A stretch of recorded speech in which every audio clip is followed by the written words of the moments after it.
One of the wonderful privileges enjoyed by people living in most nations of our world today is the freedom that they have to assemble without fear of disruption or discipline by police, army, or civil authorities. This, along with guaranteed rights of religious freedom, allows people to gather together in churches that have been dedicated to the worship of God. Here, they can freely express their devotion to their Creator in the form of praise, prayer, and the study of His Word. However, in many parts of our world, Christians are not as fortunate. In the country of Vietnam, still emerging from dark decades of communism that controlled the lives of the people, freedom of assembly, worship, and religion is severely restricted. Although the Constitution of Vietnam gives lip service to freedom of religion, and official churches are allowed to operate in the country, this is permitted only under the strictest control and regulation. Churches that have registered with the government find their congregations infiltrated at all levels with communist agents that monitor and influence the activities of the church. Public evangelism is forbidden, and as a result, churches die. The pews in most registered churches in Vietnam today lie empty. Without the ability to evangelize, no growth can occur. But God had a plan to reach the people of Vietnam that bypassed the control and restrictions of a communist government. He impressed church leaders and ASAP to work with Isaiah Young, an Adventist pastor in California that had fled the country of Vietnam as a young man at the end of the war. They asked him to produce a radio program that would be beamed into the country over shortwave by Adventist World Radio. The broadcast, called Peace and Happiness Radio Program, has now been on the air for over 12 years, and the results have been amazing. The listening audience is estimated to be in the millions, and many thousands of people throughout the nation now consider themselves to be Adventist Christians. To avoid control and regulation by the government or local authorities, Adventist members meet in small groups at different locations in what is called a underground house church movement.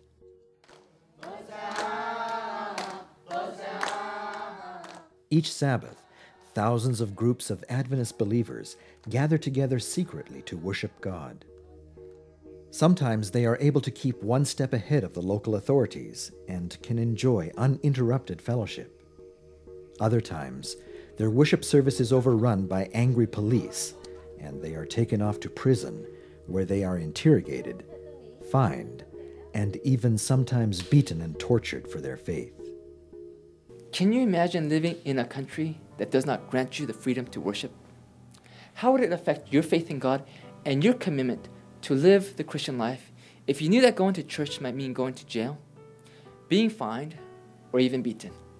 Would you still get up every Sabbath morning and go? As you meet some of the individuals in this video, put yourself in their shoes. Imagine how you would feel and what you would do if you were asked by God to take a stand for your faith. I would like you to meet a young woman who made the bold decision to stand firm for God at all costs. Huan Bao has dedicated her life to God and works as a youth evangelist sponsored by ASAP.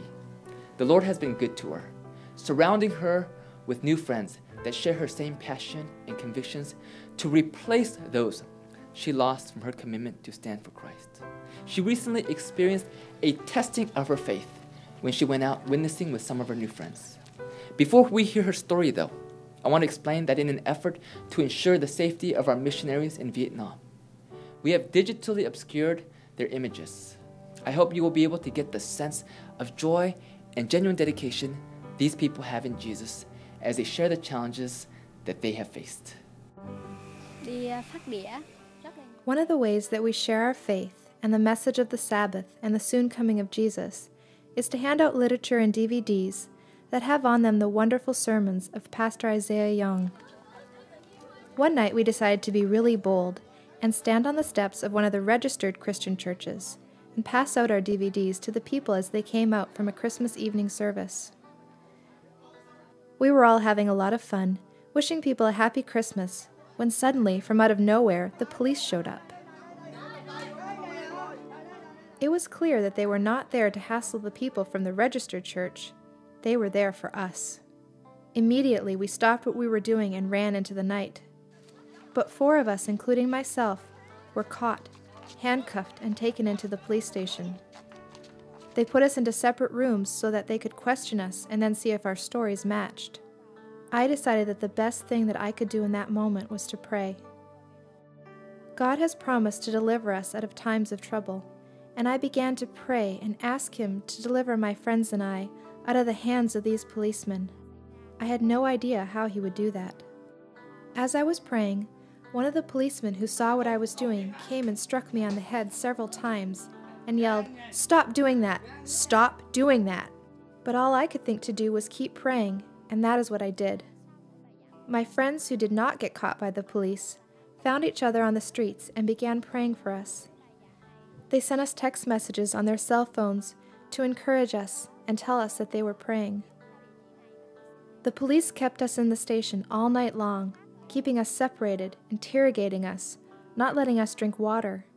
They accused us of distributing pornography and tried to get us to sign statements that we had done so, but we refused. The next morning, strengthened by prayer and the Holy Spirit, the other members of our team decided to come down to the police station to see if they could see us and talk to us, but the police would not let them into the building. They were still trying to get us to sign these false documents. Then something incredible happened. The chief of police arrived at the station, and as he was about to enter the building, our friends were impressed to go up and plead our case with him. After they explained what had happened, and that we were being falsely charged, and that his officers were trying to get us to sign false statements, the chief of police went in and spoke with his men. A few minutes later, not only were we released, but the policemen gave us back the DVDs that they had confiscated. We couldn't believe what had happened. Surely God had answered our prayers and sent deliverance in the form of the chief of police. As we came out of the building, we rejoiced with our friends and stood in a circle right there in front of the police station to thank God for rescuing us from jail, just as He had the apostles long ago. What powerful witnesses these young people are. I wonder how eager I would be to share Christ if I had to worry about the possibility of persecution. And yet, the threat of prison only seems to fan the flames of these dedicated laborers in Vietnam.